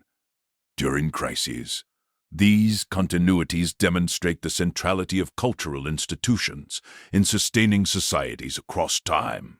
Finally, examining the technological dimension, innovations in agriculture, metallurgy, and maritime capability during the late Bronze Age can be compared with advancements in early Iron Age or classical civilizations. While the specific tools differed, the underlying principle, leveraging technology to enhance productivity, defense, and social organization, remains consistent across eras. Societies that effectively integrated technological innovation into broader social and political structures demonstrated higher resilience than those unable to do so. In sum, comparative analysis reveals both the specificity and universality of the late Bronze Age experience. By situating the Mediterranean crises within a broader historical framework, it becomes clear that human societies confront recurring challenges through a combination of adaptive strategy, technological innovation, social cohesion, and cultural continuity. The Sea Peoples era serves as a case study in the interplay of disruption and resilience, offering lessons that resonate across time. Cultural beliefs and rituals form the backbone of late Bronze Age societies, shaping social cohesion, political authority, and responses to crisis. Across Egypt, Anatolia, the Levant, and the Aegean, religious practices and ceremonial life intertwined with daily routines, providing both spiritual guidance and practical frameworks for communal organization. Understanding these beliefs illuminates how societies interpreted external threats, reinforced hierarchy, and maintained continuity in an era marked by upheaval, including the incursions of the Sea Peoples. In Egypt, religion was inseparable from governance. The pharaoh served as both political and spiritual leader, embodying divine authority as intermediary between gods and humans. Rituals ensured the fertility of the Nile, the stability of the cosmos, and the prosperity of the kingdom. Temples functioned as economic, administrative, and educational centers, coordinating agricultural storage, trade, and labor. Religious ceremonies were deeply integrated with civic life, reinforcing social hierarchies and fostering collective identity. The ability of the state to mobilize labor and resources for monumental projects and defensive campaigns depended heavily on shared cultural and religious values. In the Hittite Empire, religion played a similarly integrative role, though with regional variation. Temples dedicated to multiple deities, including weather gods and protective spirits, guided community rituals. Religious officials advised rulers, mediated disputes, and performed ceremonies designed to ensure military success and agricultural productivity. Festivals, sacrifices, and divination practices reinforced communal identity and validated political authority. These rituals were critical in maintaining cohesion, particularly during periods of instability or external threat, as they provided a framework for interpreting and responding to crisis. Coastal Levantine cities, such as Ugarit and Byblos, displayed a complex interplay of maritime, agricultural, and urban religious practices. Temples and shrines served as focal points for worship, education, and civic activity. Offerings, processions, and seasonal festivals marked agricultural cycles, reinforced community bonds, and aligned human activity with perceived divine order. Rituals often involved both elite and common participants, creating shared experiences that transcended social stratification and strengthened resilience against social or environmental disruption. Ritual practices also extended into military life. Soldiers, sailors, and coastal defenders often participated in ceremonies seeking divine protection, blessing weapons, or invoking auspicious omens. Religious observances helped maintain morale, legitimize authority, and integrate dispersed populations into coordinated action. In the face of incursions by groups like the Sea Peoples, these cultural practices provided psychological and social tools to cope with uncertainty, enhance cohesion, and reinforce collective commitment to defense. Funerary rituals and ancestor veneration reflected both spiritual beliefs and social structure. Tombs, grave goods, and commemorative practices highlighted family lineage, social rank, and cultural continuity. By honoring the past, communities maintained connections with previous generations, reinforced moral and social codes, and transmitted cultural knowledge. These rituals also facilitated collective memory, preserving lessons of survival, adaptation, and identity in times of crisis. The transmission of myth, legend, and oral tradition further supported cultural cohesion.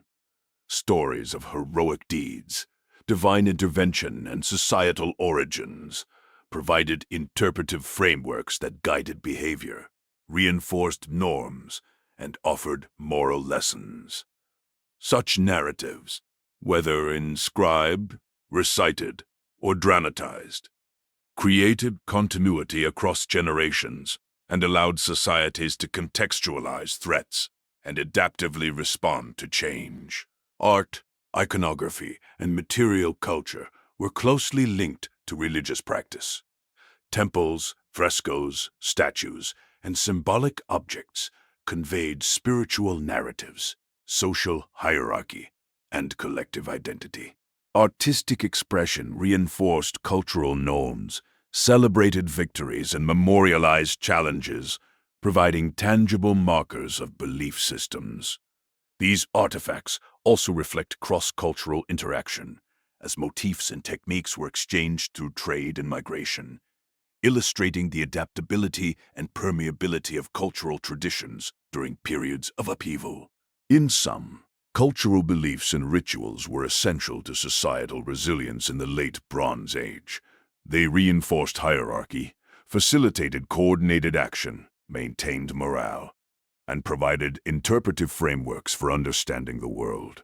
The interplay of religion, ceremony, art, and myth enabled communities to navigate crisis, absorb migration, and respond to external threats, such as those posed by the Sea Peoples. These cultural systems offer insight into the mechanisms through which societies maintained identity, cohesion, and continuity in times of profound change.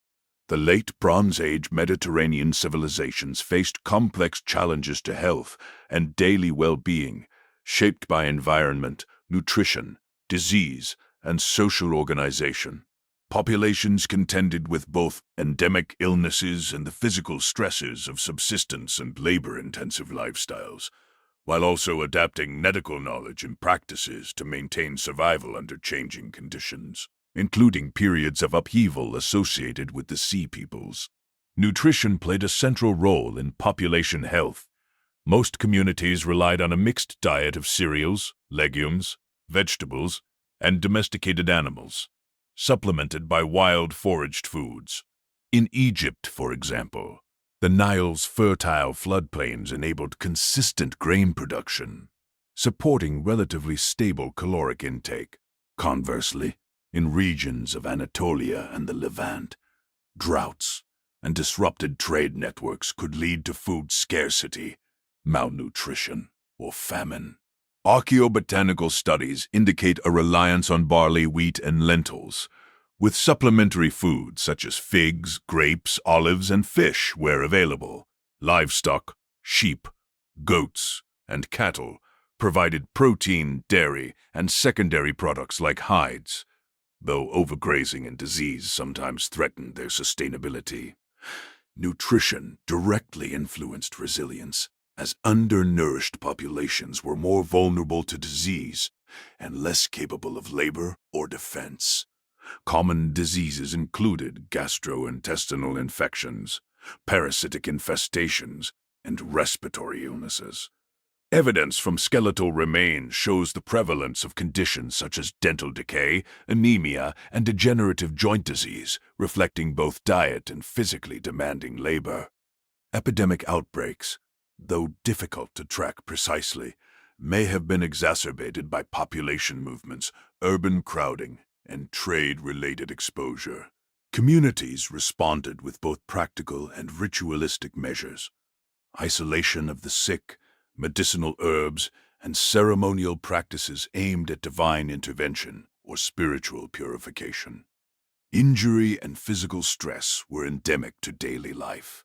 Construction, agriculture, and military activities required repetitive, strenuous labor, leaving identifiable markers in bones and joints. Soldiers and sailors faced additional hazards from combat, shipbuilding, and long-term campaigns. Medical responses included the use of splints, bandages, and basic surgical techniques, such as cauterization, which are evidenced in Egyptian medical papyri. Training and social organization helped mitigate risks, as coordinated labor allowed communities to distribute heavy workloads while maintaining productivity. Water and sanitation shaped health outcomes significantly. Urban settlements often relied on wells, cisterns, and rudimentary drainage systems. Contaminated water sources could contribute to disease outbreaks, while societies with more sophisticated infrastructure, such as Egyptian urban centers, benefited from improved hygiene and access to potable water. Ritual purification, though primarily religious in nature, also reinforced behaviors that inadvertently promoted sanitation and reduced infection risk. Life expectancy varied, generally ranging from mid-teens for high-risk children to around 40 to 45 years for adults, depending on region, social status, and environmental stability.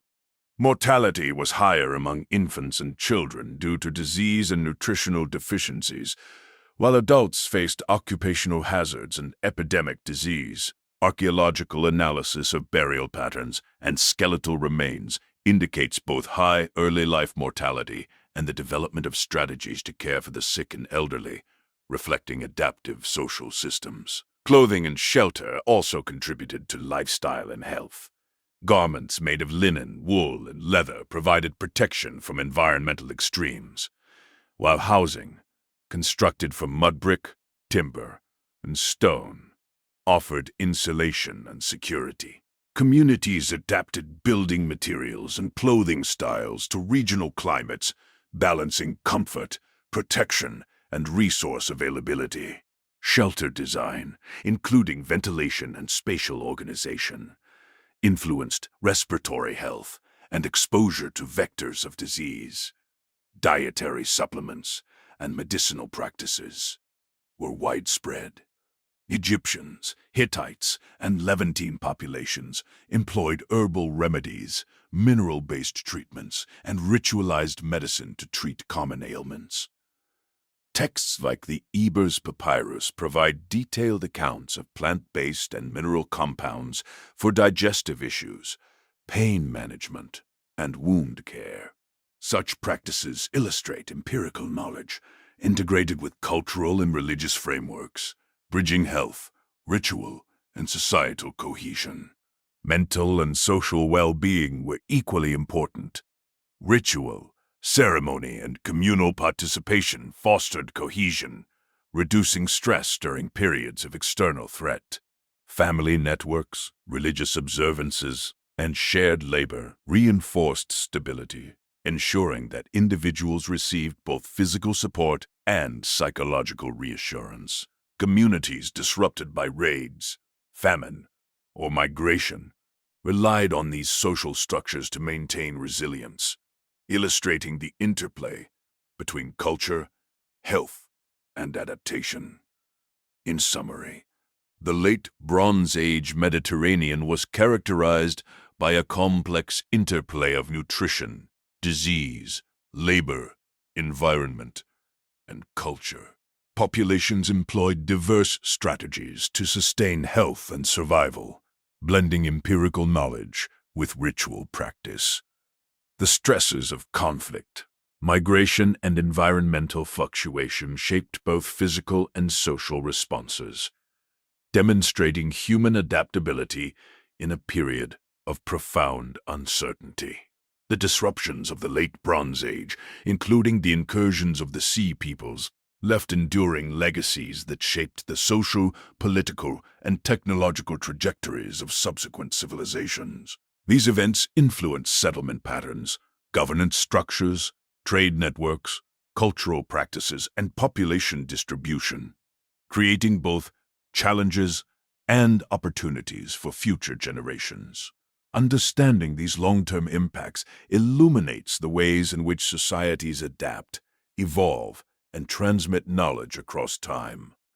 One of the most visible legacies was the transformation of urban settlement patterns. Cities destroyed or abandoned during the incursions were often replaced by smaller, more defensible towns, reflecting a shift from centralized palatial structures to decentralized community organization. In Greece, for example, the collapse of Mycenaean palaces gave rise to smaller, regional settlements that prioritized defensibility and local governance. This decentralization influenced social organization for centuries, shaping early Iron Age political systems and the development of city-states. Trade networks and economic practices were also transformed. The collapse of long-distance maritime commerce disrupted the flow of raw materials, including tin, copper, and luxury goods, prompting communities to develop more localized economies. Future generations inherited these modified trade systems, which combined regional self-sufficiency with selective long-distance exchange. Over time, these adaptations laid the foundation for more resilient economic networks, reducing dependence on vulnerable or centralized routes, and facilitating the rise of new trading powers in the early Iron Age Mediterranean. Cultural continuity and adaptation were key long-term effects. Despite widespread destruction, communities preserved elements of language, religious practice, and artistic expression, often integrating them into new social contexts.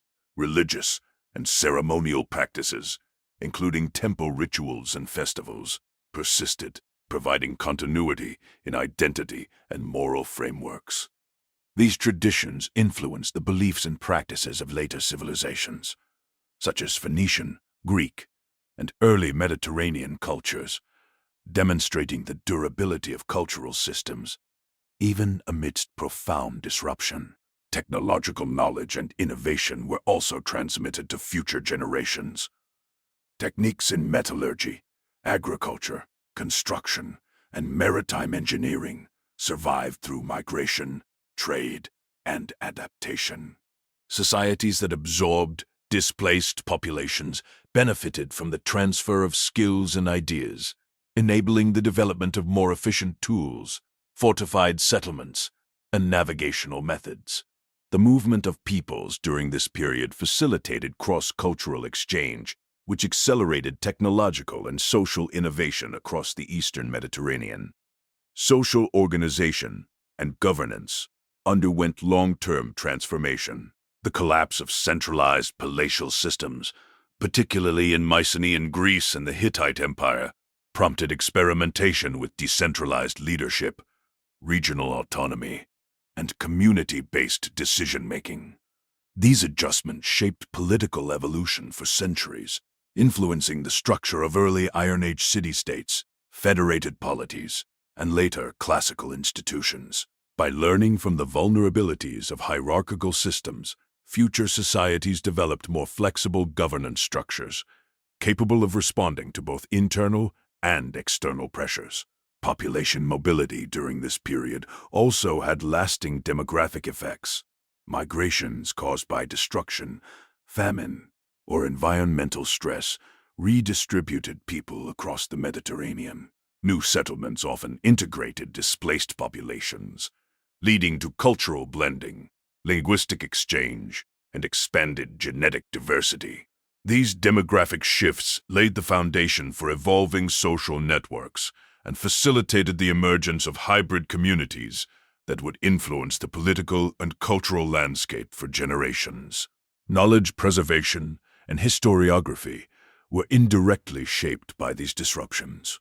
Communities increasingly recognized the importance of record-keeping, documentation, and oral tradition as means of maintaining continuity through periods of upheaval. Surviving archives, inscriptions, and later historical writings reflect both the memory of disruption and strategies for resilience, influencing how future generations understood governance, military strategy, and societal organization. Lessons gleaned from collapse and recovery informed both practical administration and cultural narratives, shaping the historical consciousness of subsequent civilizations. Finally, the Late Bronze Age disruptions illustrate enduring principles of human adaptability. Societies that survived and thrived in the aftermath employed a combination of social cohesion, technological innovation, cultural continuity, and strategic planning. These patterns of resilience became models for future generations, demonstrating that even catastrophic events could be transformed into opportunities for adaptation, cultural synthesis, and societal renewal. In conclusion, the era of the Sea Peoples left a profound and multi-dimensional impact on future generations. From settlement reorganization and economic restructuring to cultural continuity, technological transfer, and governance adaptation, the long-term legacies of this period informed the trajectory of Mediterranean civilizations. The ability of societies to absorb disruption, preserve essential knowledge, and innovate in response to crisis underscores the resilience and creativity of human communities, providing lessons that resonate well beyond the Late Bronze Age.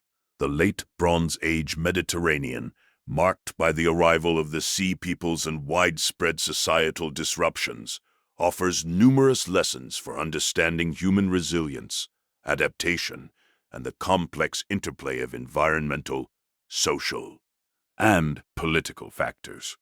Modern audiences can draw insights into how societies respond to systemic stress, manage migration, maintain cohesion, and innovate under pressure.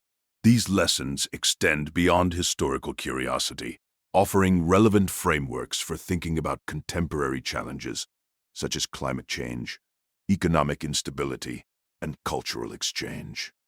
One key takeaway is the importance of societal flexibility. Civilizations that survived the Late Bronze Age collapse often demonstrated an ability to adapt governance, economic systems, and settlement patterns in response to external and internal pressures. For example, Mycenaean Greece, though devastated, saw the emergence of smaller fortified communities that prioritized local decision-making and resilience over centralized authority. This shift underscores the value of flexible institutions capable of adjusting to unforeseen challenges. Another lesson involves the significance of trade and resource networks. The disruption of maritime trade routes due to conflict and population movement revealed the vulnerability of over-reliance on centralized or long-distance commerce. Communities that developed diversified local economies while maintaining selective trade networks were better able to endure scarcity and instability. For modern societies, this emphasizes the importance of redundancy, adaptability, and strategic planning in economic systems. Cultural cohesion and shared belief systems emerge as central to societal resilience. Religious rituals, ceremonial practices, and communal narratives provided psychological support, social stability, and moral guidance during periods of uncertainty. Contemporary parallels can be found in the role of social networks, civic institutions, and cultural values in sustaining communities through disruptive events. Technological innovation also proves critical. Bronze Age societies that survived disruptions leveraged metallurgy, agricultural techniques, and fortification strategies to strengthen defense, enhance productivity, and maintain trade. Knowledge transfer through migration, trade, and cultural exchange accelerated adaptation and recovery. For modern societies, the lesson is clear. Continuous investment in technology, skills, and cross-cultural learning enhances long-term resilience. Migration and population movement, though often viewed as destabilizing, also offered opportunities for cultural synthesis and technological transfer. Communities that integrated displaced populations gained new skills, perspectives, and economic capacities. Similarly, contemporary societies navigating migration and demographic shifts can benefit from inclusive approaches that harness human capital while managing social cohesion. The environmental dimension reinforces the importance of sustainability. Evidence of drought and resource strain during this period shows that environmental stress exacerbated societal vulnerability. Adaptive strategies, such as diversified agriculture, water management, and mobility, allowed some communities to endure, while others collapsed. Modern parallels emphasize the need for climate-conscious policies, resource management, and proactive planning to mitigate the impact of environmental crises. Record-keeping and knowledge preservation stand out as enduring lessons. Societies that maintained archives, inscriptions, and oral traditions were better equipped to transmit governance strategies, technological knowledge, and cultural memory across generations. For contemporary populations, systematic documentation, research, and education serve a similar function, enabling societies to respond to crises informed by past experience. The Late Bronze Age also illustrates the limits of over-centralization. Highly hierarchical systems, though efficient under stable conditions, proved vulnerable to compounded pressures from migration, environmental change, and external attacks.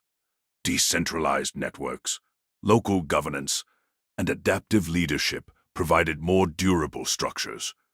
Modern parallels suggest that balancing central authority with local autonomy can enhance resilience in complex systems. Finally, the human element, creativity, collaboration, and collective action remains paramount. Populations that coordinated labor, shared resources, and adapted cultural practices were able to overcome extreme challenges. Lessons from the Bronze Age highlight the enduring importance of social cohesion, ethical leadership, and strategic cooperation for surviving periods of disruption. In conclusion, the era of the Sea Peoples offers profound takeaways: adaptability, diversified economies, cultural cohesion, technological innovation, inclusive migration strategies, environmental stewardship, knowledge preservation, and balanced governance. These lessons, grounded in historical experience, continue to resonate in contemporary contexts, demonstrating that the principles of resilience and human ingenuity transcend time. The story of the late Bronze Age Mediterranean, culminating in the disruptions attributed to the Sea Peoples, presents a rich narrative of both collapse and continuity. Reflecting on this period illuminates the dynamics of human society, revealing the ways in which communities confronted unprecedented challenges, adapted to changing circumstances, and transmitted knowledge to future generations. By synthesizing historical evidence, archaeological records, and comparative analysis, we gain a comprehensive understanding of how civilizations navigated crises and what these experiences teach about resilience and human ingenuity. The era demonstrates that societal complexity can be both a strength and a vulnerability. Palatial structures, bureaucracies, and long-distance trade networks enabled economic prosperity, military organization, and cultural achievement, yet they were susceptible to disruption when multiple pressures, environmental stress, migration, and conflict coincided. Communities that successfully adapted often combined centralized authority with local autonomy, maintained diversified economies, and integrated displaced populations, providing models of resilience that informed subsequent societies. The role of culture and belief systems emerges as central in this reflection. Religion, ritual, and shared narratives helped maintain cohesion, reinforce moral order, and provide psychological stability during periods of upheaval.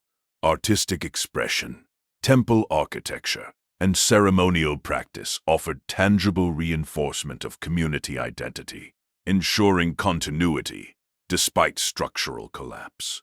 The persistence of these practices underscores the importance of intangible cultural systems in sustaining societies through crises. Technological and strategic innovations further shaped outcomes. From fortifications and naval capabilities to agricultural techniques and administrative practices, innovation enabled societies to respond dynamically to external threats. The diffusion of knowledge through migration, trade, and cultural exchange accelerated adaptation, creating long-lasting impacts on regional development. These innovations exemplify the interplay between necessity, creativity, and survival, highlighting human capacity to turn adversity into opportunity. The period's disruptions also illustrate the significance of environmental factors. Droughts, resource scarcity, and climate variability intensified social stress and amplified the consequences of political or military disruption. Communities that anticipated environmental constraints, diversified subsistence strategies, and mobilized resources effectively were more likely to endure. The interplay between human agency and environmental conditions provides enduring lessons about planning, sustainability, and adaptation. From a demographic perspective, migration and population movement reshaped the Mediterranean landscape. Displaced populations carried skills, cultural practices, and knowledge that enriched recipient communities, while also challenging existing social structures.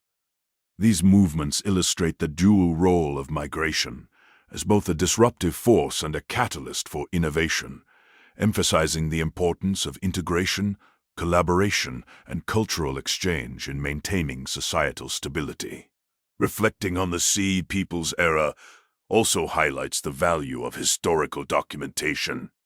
Inscriptions, archives, and archaeological evidence allow modern scholars to reconstruct complex events, providing insights into governance, economy, and daily life. The careful preservation of knowledge ensured that lessons of resilience, adaptation, and failure were transmitted to future generations, influencing both historiography and practical strategies for societal management. Ultimately, the late Bronze Age Mediterranean reminds us that human societies are simultaneously fragile and resilient. Collapse and continuity coexist, shaped by environment, governance, culture, technology, and social cohesion.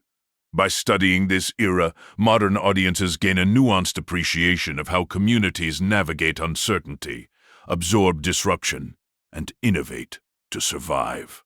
These reflections underscore the enduring relevance of historical experience, demonstrating that insights drawn from the past can inform strategies for resilience and adaptability today.